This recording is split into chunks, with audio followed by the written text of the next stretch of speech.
আজকে জামাই ষষ্ঠী, আর জামাই ষষ্ঠী মানে একটা আনন্দ উৎসবের মেজাজ। আর সেখানে জামাই যদি মন্ত্রী হয় তাহলে কেমনটা হয়। আজই এমনই ছবি ধরা পড়লো আমাদের ক্যামেরায়। লাল বাতি হুটার জ্বালিয়ে এসে পৌঁছালেন মন্ত্রী তথা সোনামুখীর বিধায়ক দিবাকর ঘরামি। এসে শ্বশুরবাড়িতে এসে পৌঁছাতেই একেবারে আনন্দ উৎসবের মেজাজে ধরা পড়লো আমাদের ক্যামেরায়।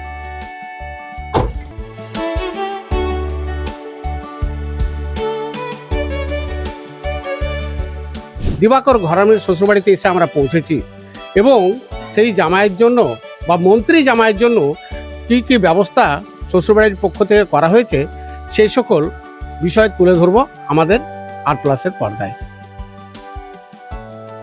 তার জন্য কি কি আয়োজন করা হয়েছে, কি কি ধরনের খাবার তৈরি করে রাখা হয়েছে, সাজ সরঞ্জাম করে রাখা হয়েছে, সেই চিত্রটাই আমাদের দর্শকের জন্য তুলে ধরবো। সরাসরি একেবারে আমরা যদি রান্নাঘরে ঢুকে যাই এবং শ্বশুরবাড়ির লোকজন এখানে দেখতেই পাচ্ছ বসে আছে, সেই শ্বশুরবাড়ির লোকজন বসে আছে এবং তারা আম নিয়ে রেখেছে, তো খাবারের স্যালাড দিতে হবে সেটাও রেখেছে, ডাল আছে মুগের ডাল, তারপরে বিভিন্ন রকমের ভাজা ভুজি, আলু পোস্ত, বাঁকুড়ার আলু পোস্ত, সে আলু পোস্তও রয়েছে জামাইয়ের পাতে পড়বে। অন্যদিকে জামাইয়ের পাতে পড়ছে বিভিন্ন ধরনের মিষ্টান্ন, সেই মিষ্টান্ন নিয়ে সাজিয়ে বসে আছেন, পসরা সাজিয়েছেন, জামাইয়ের হাতে তুলে দিচ্ছেন। আর অপেক্ষায় রয়েছে যে জামাইকে কিভাবে খাবার দাবার খাওয়াবেন, আর তার জন্য বিভিন্ন পদের আয়োজন করা হয়েছে। আর এই গ্রীষ্মকালে যে আম একটা প্রধান খাবার বা সাধারণ বাঙালির লোভনীয় খাবার, সেটাও কিন্তু ব্যবস্থা রয়েছে। কাটাকুটি করে সমস্ত পদ আয়োজন করে রেখেছেন এবং জামাইয়ের পাতে তুলে দেবেন বা তুলে দিচ্ছেন। আর এ বিষয় নিয়ে সকাল থেকে ব্যস্ততা কতটা তুঙ্গে ছিল, আমরা এই বাড়ির মানে দিবাকর ঘরামির যে মন্ত্রী, সে মন্ত্রীর আপনারা শ্বশুর বাড়ির লোক, তাই তো? আপনার নাম কি? আমার নাম অপর্ণা ঘোষ। আমার বান্ধবীরই বর দিবাকর ঘরামি। আজকে তো মন্ত্রী হয়ে দিবাকর ঘরামি আমাদের খুবই মানে সৌভাগ্য বিষ্ণুপুরের যে মন্ত্রী হয়ে আজকে জামাই ষষ্ঠী করতে আসছে, এটা আমাদের খুবই সৌভাগ্য। তো কি কি ধরনের পদ তৈরি করেছে? ঝিঙে পোস্ত, শাক ভাজা, ইলিশ মাছের কারি, মটন, বেগুন ভাজা, পটল ভাজা, করলা ভাজা, মুগের ডাল, চিকেন, নানা রকমের আম, মিষ্টান্ন, দই, পায়েস, স্যালাড, সব রকম, চাটনি। মন্ত্রীর হাত আজকে মন্ত্রীকে রান্না করে নিজে হাতে খাওয়াবেন আপনারা, কতটা খুশি? খুবই খুশি লাগছে, খুবই খুশি, আনন্দের বিষয়টা। কখনো ভাবতেই পারি না যে এরকম হবে। আমরা আগেকার জামাই আর এখনকার জামাই তো অনেক পাড়ায় কেমন ভিড় হয়েছে? খুব ভিড়, খুব ভিড়। সকাল থেকে উৎসাহ, সবাইকার মুখে একটাই মন্ত্রী আসবে জামাই ষষ্ঠী করতে, এটাই। পাড়াতে সবাই আনন্দিত, সবাই জিজ্ঞাসা করছে কখন আসবেন কখন আসবেন, সকাল থেকেই সবাই খোঁজখবর নিচ্ছেন। তার মধ্যে আমরা ষষ্ঠীতে এসেছি, রান্নার আয়োজন হয়েছে, খাসির মাংস হয়েছে, পোলট্রি হয়েছে, ইলিশ হয়েছে, ডাল, উস্তা ভাজা, শাক ভাজা, চাটনি, পাঁপড়, মিষ্টি, দই আছে, আম কাঁঠালের ব্যবস্থাও আছে। সবাই আনন্দিত খুব, আর আমার তো খুব ভালোই লাগছে। মানে আমি তো ওনার স্ত্রী হিসাবে আমিও খুব গর্বিত। সাধারণ মানুষের জন্য আজকে আমরা এই আসতে পেরেছি, তার জন্য গর্বিত। দ্বিতীয় কথা, দিবাকরদার সবথেকে প্রিয় খাবার কি? লাউ পোস্ত ভালো খান, উস্তা ভাজা, শাক ভাজা, শাক তো যে কোনো শাক হলেই ভালো হয়, লাউ ডালটাও ভালো খান। যেহেতু আপনারা বাঙাল, সেখানে ইলিশ মাছ সেটা কি পদে থাকে? সেটা কি প্রিয় জিনিস? না না, প্রিয়, ইলিশটাও আনা হয়েছে ওই জন্য।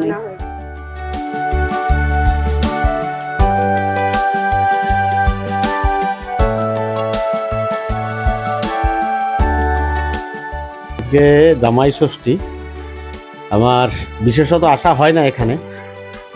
তো গতকাল শ্বশুরমশাই বলেছেন যে আমার শ্বশুরমশাই শুধু শ্বশুরমশাই নয়, উনি আমার ভালো একজন বন্ধু। তো সেই হিসেবে উনি বলেছেন যে আজকে একটু আসার জন্য আগ্রহ করেছেন। তো আমিও দেখলাম যে আজকে ব্যস্ততার মাঝে একবার আসি এখানে, মাঝে অনেক দিন আসাও হয়নি, তাই আজকে এই বিশেষ দিনে এসেছি আমাদের শ্বশুরমশাই আমন্ত্রণে।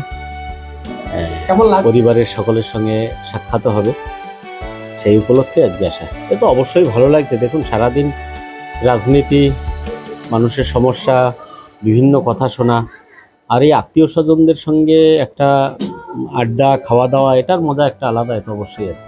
আপনার প্রিয় খাবার কোনটা? আমার বিশেষ প্রিয় খাবার কিছুই নেই। আমি অ্যাকচুয়ালি সবই খাই, ননভেজ যে খাই না এটা নয়, কিন্তু নিরামিষ খাবারে বেশি স্বাচ্ছন্দ্য বোধ করি। তার মধ্যে টুকিটাকি মাছও আছে, একটু আধটু খাই, ভালোই খাই মাঝে মধ্যে, যেহেতু আমরা বাঙালি। তো আজকে দেখা যাক কি রান্না হয়েছে আর কি খাবার খাই আমরা। বিশেষ মন্ত্রী, তো সেখানে আপনার বিশেষ বললেন যে এবারে একটু আলাদা রকম, উনি লাউ পোস্ত, লাউ দিয়ে আলু পোস্ত, ইলিশ মাছ, এটা অবশ্যই ভালো শাক, খাই, যে কোনো শাক, যে কোনো শাক খুব ভালো খাই। শাক ভাত হলে বাঙালির কথা যে শাক ভাত হলেই হচ্ছে, একদম। তো সেখানে একটু মাছ পোস্ত, এটা কতটা অনুভূতি আর কি? না, সেটা তো অবশ্যই, এটা আমার প্রিয় খাবার। বাড়িতেও আমার এখন খাবারের সময় হয়ে ওঠে না, বাইরে ঘুরে বেড়াই, বাইরেই খাবার দাবার। তো সেখানে আমিও যেদিনে বাড়িতে খাই শাক, এই পোস্ত টোস্ত এসব, আর আমরা বাঁকুড়ার মানুষ, পোস্ত তো খেতেই হবে, পোস্ত খুব ভালো খাই। কি রে, তোর বেশ র্যাশ হয়েছে দেখছি। হ্যাঁ রে, কি করবো বলতো, র্যাশগুলো কিছুতেই কমছে না। অনেক কিছু ইউজ করলাম তবুও কমছে না। আমার মনে হয় তোকে কোনো একজন ভালো ডার্মাটোলজিস্টের কাছে দেখানো উচিত। তুই ঠিক বলেছিস, কিন্তু কোনো ভালো ডার্মাটোলজিস্ট থাকলে একটু সাজেস্ট কর না প্লিজ। এই তোর তো একবার র্যাশ হয়েছিল না? তুই কোথায় দেখিয়েছিলিস? তুই একবার গৌরীদেবী হসপিটালসে দেখাতে পারিস, ওখানে ভালো এক্সপিরিয়েন্স ডার্মাটোলজিস্ট আছে। আমারও সেম প্রবলেম হয়েছিল, এখন ওখানে ট্রিটমেন্ট নিয়ে আমি এখন ঠিক আছি।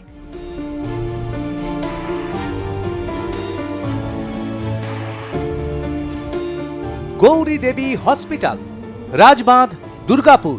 যোগাযোগ 8001003333, 8001113333।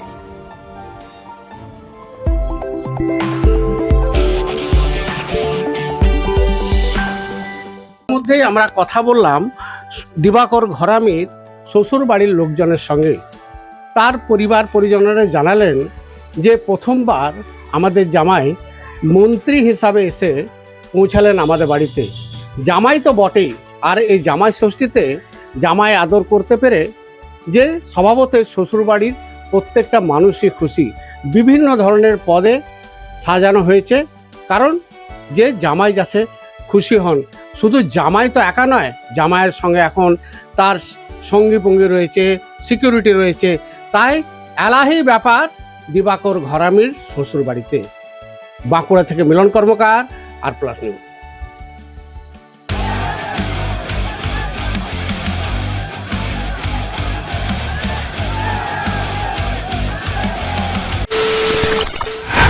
খবরের নামে প্রতিদিন সন্ধে আপনার ড্রয়িং রুমে কি শুধুই চিৎকার চেঁচামেচি খেয়ে আসে? বিতর্কের নামে চলে গালাগালি আর কাদা ছোড়াছুড়ি। এবার সময় পরিবর্তনের, কারণ আমরা কান ফাটানো চিৎকারে বিশ্বাস করি না। আমরা বিশ্বাস করি খবরের সত্যতায়। আমরা কোনো পক্ষের হয়ে গলা ফাটাই না, আমরা সাধারণ মানুষের হয়ে প্রশ্ন তুলি।